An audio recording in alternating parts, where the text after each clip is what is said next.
안녕하세요. 저는 청와세무회계 대표세무사 최희유라고 합니다. 흔히 전국에서 연 350건 계약하는 세무사면서 사장님 2,000명 만난 세무사로 불리우고 있어요. 계약 건수가요? 글쎄 보통 세무사님들께서 어떻게 하시는지 잘 모르겠는데 제가 계약하는 건수가 워킹데이로 하루에 한두 건 정도는 꼭 하더라고요. 그래서 많이 하는 편에 속하는 것 같아요. 신규 계약이죠. 맞습니다. 미술 전공이에요. 예술고등학교 출신이고요. 대학은 이대 미대 섬유예술과 나왔습니다. 그래서 미술은 10년 이상 했었고요. 대학 다니던 와중에 이 길이 맞나? 라는 좀 의문이 들었고 어떤 계기로 인해서 전공을 바꾸게 됐어요. 공부하기 시작한 지 한 5년 정도 됐을 때 그때 합격해서 그 다음부터 지금 세무사로 이렇게 살아오고 있습니다. 미술 공부를 한 지는 그림 공부한 지는 10년 된 상태에서 이제 전공을 바꾼 거였고요. 지금 세무사로서는 10년 차 이렇게 됐어요. 저는 그 그림만 잘 그리면 우주 최강인 줄 알았었어요. 근데 막상 대학 들어가서 이제 다른 과 학생들하고도 잘 어울리고 이렇게 하다 보니까 내가 과연 골방에서 혼자 이렇게 쭈그리고 앉아서 나 혼자만의 싸움을 하는 것이 맞나 이런 의문이 좀 들더라고요. 그래서 이제 다른 과 학생들하고도 이렇게 어울리면서 내가 오히려 다른 사람들하고 같이 소통하면서 이렇게 같이 그 합의점을 찾아 나가고 이런 쪽에 조금 더 장점이 있다는 걸 느꼈어요. 근데 그걸 누가 당신 이걸 잘하네 이렇게 얘기해 준 게 아니라 그냥 저 혼자 근거 없는 자신감으로 이게 더 낫겠다 좀 이런 생각이 있었죠. 그래서 그때 경영학 복수 전공을 하고 있었는데 이 회계 이쪽이 참 괜찮겠다. 그렇게 생각하면서 바꾸게 됐는데 그러는 와중에 저희 집이 경제적으로 한번 확 어려워진 적이 있었어요. 그게 계기가 돼서 정말 이제 먹고 살 만한 걸 해야 되겠구나. 먹고 살 만한 어떤 직업으로 바꿔야 되겠구나라고 생각을 하던 와중에 전문직은 굶어 죽진 않겠지. 이런 생각으로 시작을 하게 됐고 또 운이 좋게 또 합격을 하게 돼서 지금 이렇게 그 세무사로 살고 있습니다. 좋은 질문입니다. 처음에는 회계사를 하고 싶었어요. 이제 학교에 선배들이 이렇게 와가지고 회계사 붙은 언니들이 회계사 붙으니까 너무 좋다 뭐 이런 얘기를 하는 거예요. 그리고 이제 전문직이다 보니까 고소득 연봉자기도 하고 그래서 저걸 하면 굶어 죽지 않으면서 아기 낳고도 계속 할 수 있겠다 이런 생각이 강하게 들었죠. 여대다 보니까. 그래서 저걸 해야 되겠다 싶어서 회계사 공부를 시작을 했어요. 근데 회계사 공부를 하는데 자꾸 1차에서 떨어지는 거예요. 회계사를 한 3년을 하다가 안 되겠다. 이렇게 해가지고는 못 붙겠다 싶어서 세무사로 전향을 해가지고 그렇게 해서 붙은 케이스입니다.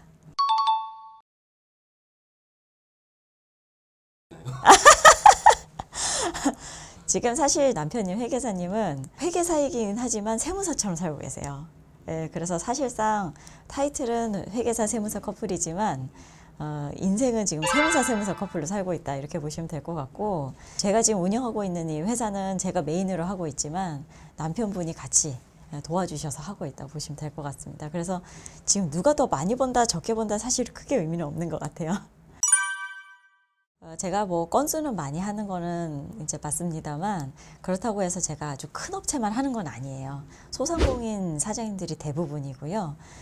작게는 뭐 주변에서 흔히 보실 수 있는 음식점, 카페 이런 사장님들부터 제조업이나 도소매 크게 하시는 그런 법인 사장님들까지 다양하게 아우르고 있습니다. 저희 규모가 지금 현재로서 저희랑 지금 같이 일하시는 고객분들은 1,200명 정도 보시면 되고요.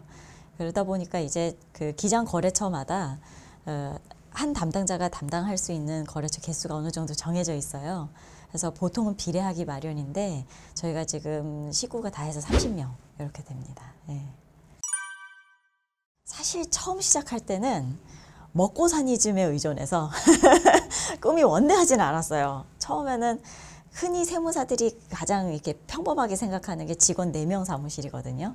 그래서 저도 직원 4명 사무실 하면 충분하겠다라고 사실 생각을 했었죠. 근데 이제 예기치 못하게 처음에 딱 오픈을 했는데 너무 사장님들 반응이 좋았어요. 딱 오픈하자마자.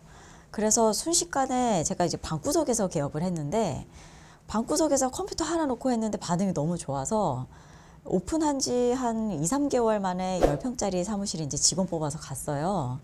근데 거기에 임대차 계약을 2년을 했거든요. 근데 갑자기 직원이 확 불어나서 거기에서 한 5개월 만에 50평짜리로 이사를 가게 됐어요. 50평짜리 회사로 이제 이사를 해서 거기에서 2년 만에 15명을 만들어 가지고 지금 있는 이 포스코 타워로 오게 된 거죠. 저는 그 어떤 원대한 꿈을 가지고 한 건 아니었는데 사장님들께서 너무 반응이 좋으니까 물 들을 때 노젓자 이런 마인드로 열심히 한 게 지금 여기까지 온 것 같아요. 예. 근데 다만 그 제가 처음에 일을 시작했을 때는 제가 뭐 경영학으로 계속했던 사람도 아니고 공부 계속했었던 그런 사람이 아니잖아요. 미술하다가 전혀 다른 분야에서 왔다 보니까 이쪽 일을 처음 시작하는데 좀 이해가 되지 않는 그런 관행들이 있었어요. 여러 가지 있겠습니다만 그 중에 제가 제일 이해가 안 갔었던 부분, 좀 충격적이었던 부분이 있었는데 어떤 거였냐면 사장님한테 세금 얼마 내세요 라고 이제 말씀을 드리잖아요. 그게 예를 들어 종합소득세가 5월 말이다 라고 하면 5월 말 며칠 전에 뭐 예를 들면 30일, 29일 이럴 때 대표님 세금 얼마니까 내세요. 뭐 1,000만 원, 2,000만 원 이렇게 얘기하는 거였어요. 그러면 사장님이랑 이제 싸우는 일밖에 안 남은 거죠. 이렇게 많이 나올 줄 알았으면 미리 얘기를 해주든지 아니면 이걸 미리 얘기해 주든지 뭐 이런 식의 대화가 됐었어야 됐는데 갑자기 이걸 내라고 통보하면 어떡하냐 이런 식으로 세무사무실에서는 그렇게 싸우는 관계가 되게 흔하거든요. 근데 제가 그게 되게 이해가 안 됐었던 것 같아요. 처음 일을 할 때. 그래서 일을 시작할 때 나는 그렇게는 하지 말아야 되겠다. 좀 이렇게 결심한 게 있었습니다. 그래서 이제 제가 꼭 지켜야 되겠다라고 생각했었던 게 MRMR이었어요. 예, MRMR이 뭐냐면 미리미리입니다. 대단한 게 아니죠. 미리미리예요. 그래서 저희가 그 세금 계산 관련해서 이걸 다 달아서 말씀드리는 게 아니라 미리 1년 중에 2번 대표님 세금 지금 얼마 정도 나올 것 같아요. 이렇게 먼저 말씀을 드려요. 그걸 한 게 소문이 나서 소개가 막 폭발적으로 들어오더라고요. 그러면서 제가 이렇게 좀 커진 것 같아요. 저는 제 사업이 이 청와세무회계가 저에게 큰아들 같거든요. 예, 굳이 표현하자면 저는 딸 하나밖에 없습니다만 큰아들 하면 엄마 입장에서는 뭔가 꼭 잘 됐으면 좋겠고 잘 됐으면 좋겠다고 계속 생각하면서 언제까지고 잘 될 때까지 지원해주고 싶은 그런 존재가 전 큰아들일 거라고 생각해요. 근데 내 사업이 큰아들 같다고 생각하는 건 저뿐만 아니라 다른 사장님들도 다 그렇게 생각하실 것 같습니다. 그렇기 때문에 우리 가족의 희망 같은 그런 큰아들에 대해서 사장님들하고 어떻게 하면 더 잘 될 수 있을까? 어떻게 하면 지금부터 더 나아질 수 있을까? 이런 얘기를 좀 허심탄회하게 터놓고 이야기할 수 있는 그런 관계였으면 좋겠어요. 같이 이 사업이 잘 됐으면 하는 마음으로 의논을 할 수 있는 그런 아주 친한 친구 같은 그런 존재로 좀 기억이 됐으면 좋겠습니다. 제가 다른 세무사님들이랑 조금 다르다고 느끼시는 분들께서 저한테 어떤 말씀을 해주시냐면 세무사님이랑 얘기를 하다 보면은 굉장히 시각이 밸런스가 잘 잡혀 있다는 생각이 들어요. 이런 말씀을 해주셔요. 근데 극찬이죠. 예, 저는 그게 극찬이라고 생각하는데 그게 어떤 뜻이냐면 저는 완전히 사장님 편에서 생각을 하고 완전히 사장님 편에서 상담을 드려요. 내가 사장님이라면 어떻게 할까? 이렇게. 그래서 역지사지로 대표님의 마음을 잘 듣고 이제 그거에 대해서 설명을 드리는 그런 부분이 사장님들이 들으실 때는 세무사적이지가 않은 거죠. 이제 보통의 다른 세무사님들이랑 상담을 하시면 이렇게 하면 세무폭탄이 나옵니다. 이렇게 관리를 하셔야 되고 지금 이렇게 하시면 안 돼요. 이렇게만 얘기를 하지 난 도저히 그렇게 할 수 있는 상황이 아닌데 나는 지금 그게 너무 어려운데 이런 생각은 잘 안 하신단 말이죠. 근데 저는 그런 말씀을 드리기 이전에 사장님의 상황을 되도록이면 많이 들어요.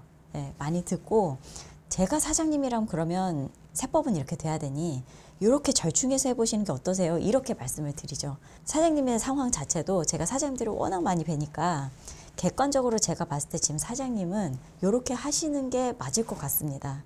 제 의견은 그렇습니다. 왜냐하면 제가 다른 사장님들도 보니까 사장님이 이러신 상태인 것 같아요. 이런 좀 객관적인 시각으로 말씀드리는 게 있어요. 그러다 보니까 사장님들이 느끼시기에는 여기 오니까 나를 좀 내 편에서 진실되게 얘기를 해주는구나 이런 걸 많이 느끼시는 것 같아요. 소통이 잘 되는 게 저희의 큰 장점이 아닌가. 네. 그렇게 느끼실 수 있어요. 실제로 사장님들께서도 제가 여기에 세금을 물어보러 왔는데 얘기를 하다 보니까 제가 세무사님한테 막 인생 상담을 하고 있네요. 이런 말씀도 많이 하셔요. 근데 저는 세금하고 인생이 뗄래야 뗄 수가 없다고 생각을 해요. 이제 그 이유가 뭐냐면 세금은 세금 하나만 얘기할 수가 없고요. 사업 전체를 알아야지만 그게 결과물로서 세금의 그 숫자가 나오는 거거든요.